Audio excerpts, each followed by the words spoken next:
L'histoire de l'un des films les plus sulfureux du monde commence par la lubie d'un homme, Bob Guccione, qui est le fondateur du magazine Penthouse, qui est un magazine un peu de charme à la Playboy. Bon voilà, je vous pose le contexte directement. Cet homme, c'est un homme qui est aussi très intéressé par la production cinématographique.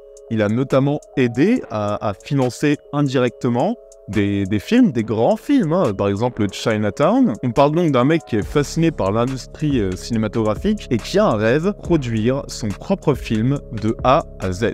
Notre ami Bob est très riche et il veut une liberté absolue dans sa création. Du coup, il se dit qu'en fait, le film, il va le financer presque entièrement par sa fortune personnelle. Bon, alors il y a de l'idée, il y a de l'ambition, c'est bien joli tout ça, mais bon, faire un film, ça s'improvise pas non plus, il faut quand même bien s'entourer. Du coup, Bob, lui, il a une idée de scénario, mais il lui faut un auteur. Il va donc appeler Gore Vidal, qui est quand même le scénariste de Ben-Hur ou de Paris Brûle-t-il, donc un scénariste très respecté et installé dans le milieu, pour écrire un scénario très adulte sur l'ascension et la chute d'un homme qui fascine notre producteur, l'empereur romain Caligula.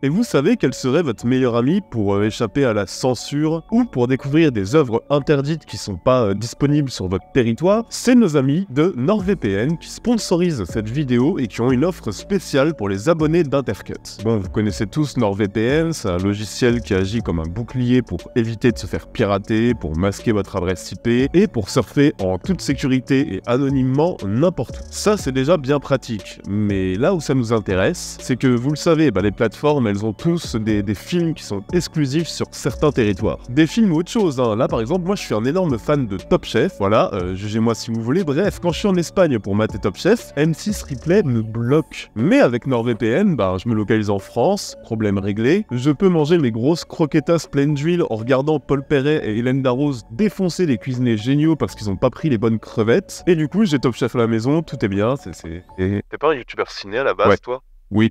Pardon. Mais au niveau du ciné, NordVPN nous permet par exemple d'accéder à des sites et plateformes géographiquement bloquées, comme celles basées aux États-Unis ou sur plein d'autres pays. Le Netflix australien, il est beaucoup plus fourni que le Netflix français. Avec NordVPN, tu as accès aux films du Netflix australien. Ou américain, par exemple, tu vas voir Porfing, Napoléon, bref, plein de films qui sont pas dispo en France. Avec un abonnement, tu peux activer NordVPN sur 6 appareils en simultané, et ils m'ont donné une offre assez dingue pour les abonnés d'Intercut. 4 mois d'abonnement offert si tu pars sur un abonnement de 2 ans. Pour cette promo, t'as le code qui s'affiche ici, donc Intercut. T'as aussi le lien en description, c'est plus pratique. Et franchement, ça vaut le coup d'essayer. De toute façon, t'as rien à perdre, c'est satisfait ou remboursé. Merci beaucoup à NordVPN pour cette offre exclusive aux abonnés Intercut. Ça revient à un abonnement à 3 € par mois. Bon, c'est quand même pas grand chose. Maintenant, on va se replonger dans le vif du sujet et parler de Caligula. Et à partir de cet instant, l'histoire derrière le projet devient assez fascinante. Gore Vidal accepte d'écrire le scénario, il accepte contre un chèque de 200 000 $, et pendant qu'il écrit, le producteur continue à se donner les moyens d'une ambition démesurée, et il embauche par exemple Danilo Donati, qui est quand même un grand décorateur, célèbre décorateur notamment pour Pasolini ou pour Rossellini. C'est quand même un mec, c'est aussi une pompe du milieu, il a quand même pas mal de récompenses, dont des Oscars, et du coup on l'embauche pour construire des décors faramineux, gigantesques. Bon alors c'est bien, le film commence à avancer, reste à créer un casting. On propose le rôle principal, le rôle de Caligula, à Orson Welles.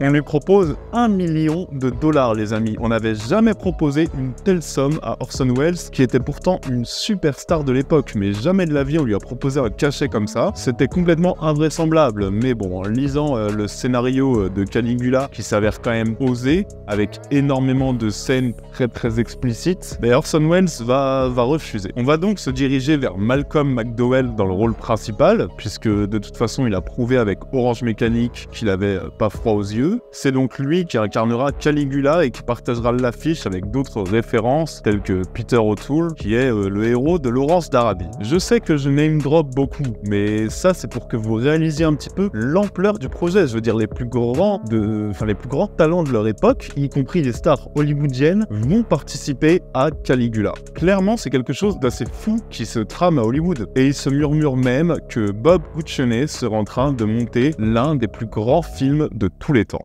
I will value neither my life nor the lives of my children, any more highly than I do the Emperor.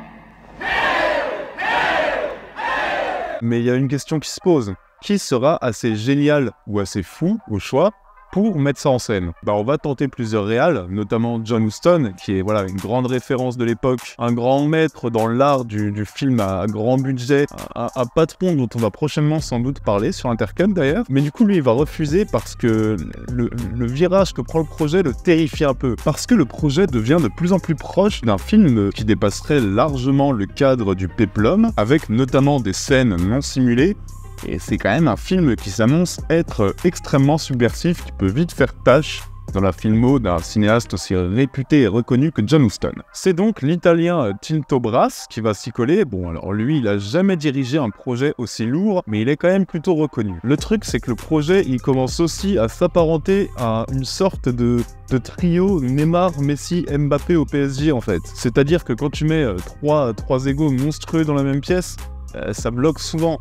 L'analogie est désastreuse, je devrais virer mon auteur. C'est vraiment juste toi qui écris tes vidéos. Je devrais m'auto-virer. Mais bref, il y a énormément de conflits d'intérêts qui commencent à émerger. Et vous allez voir, c'est assez incroyable. Tinto Brass, lui, il veut réécrire entièrement le scénario de Gore Vidal. Du coup, Gore Vidal va déclarer dans la presse qu'un réalisateur, c'est un parasite, et que le seul vrai auteur du film, c'est son scénariste. Tinto Brass va pas trop aimer la déclaration, l'ambiance est désastreuse et va devenir publique, et avec des punchlines assez monstrueuses. On a notamment Tinto Brass qui va déclarer au calme: « Si je voulais faire du mal à Gore Vidal, je publierais son scénario. » Résultat des courses, c'est le réalisateur qui gagne auprès du producteur, donc on va réécrire entièrement le scénario qui a quand même coûté 200 000 $, je rappelle. Un scénario qui va être travaillé pour être beaucoup plus sexué encore, et du coup, Gore Vidal refuse d'être crédité au générique. Caligula sera un film qui ne créditera aucun scénariste.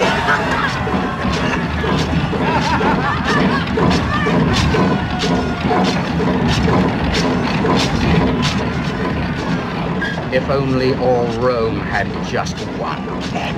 Vous commencez à comprendre un peu l'ironie. Caligula commence à ressembler à un film issu d'un rêve décadent d'un homme trop riche, un homme qui se rêvait presque Caligula lui-même. On raconte la débauche et la décadence d'un empereur hyper riche, et les personnes qui mettent ça en scène s'avèrent être aussi décadents que la personne qu'ils veulent filmer. Et à partir de là, les amis, ça va vraiment commencer à déraper. Maria Schneider, qui est une superstar de l'époque qui devait jouer l'actrice principale, va quitter le projet en plein tournage puisqu'elle est très mal à l'aise avec les scènes dénudées qui se multiplient et surtout mais qui sont bien plus nombreuses que dans le scénario qui lui avait été promis. Et je vais quand même vous passer un petit peu les très nombreuses même péripéties du tournage, mais sachez qu'après un tournage désastreux de 5 mois qui a coûté, tenez-vous bien, 20 millions de $, je répète, 20 millions de $, quasiment tous issus de la poche de notre producteur, je le rappelle. Même s'il est en coproduction avec une société italienne, la plupart des fonds viennent de sa poche, et ça commence à s'apparenter à un grand n'importe quoi. Le film Caligula peut aller en post-prod, et les amis, vous êtes pas prêts pour la suite. Le montage ne plaît pas au producteur, Bob Guccione, qui décide alors de voler à Rome avec une équipe réduite et de tourner lui-même des scènes supplémentaires, principalement des scènes de sexe non simulées qu'il veut rajouter au film encore, sans prévenir son réalisateur, qui du coup, quand il apprend ça,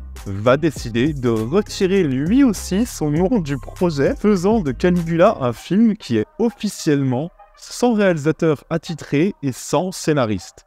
Dans le générique, il n'y a pas de réalisateur et il n'y a pas de scénariste. Il faut quand même imaginer la dinguerie d'un film qui, je le rappelle, concentre globalement toutes les stars d'Hollywood. Imaginez un peu la catastrophe industrielle qui s'annonce. Le film version Bob Guccione, donc le film avec les scènes qu'il a tournées à Rome et qu'il a rajoutées, concrètement, c'est un film inexploitable. Et les autorités judiciaires italiennes vont brûler les copies pour obscénité, tandis qu'aux États-Unis, le film doit être coupé de moitié pour pouvoir avoir accès à même une micro-distribution qui sera interdite aux moins de 18 ans. La sortie de Caligula, ça a donné lieu à des énormes problèmes juridiques et évidemment à des controverses, notamment sur la violence, mais surtout sur les scènes très explicites du film.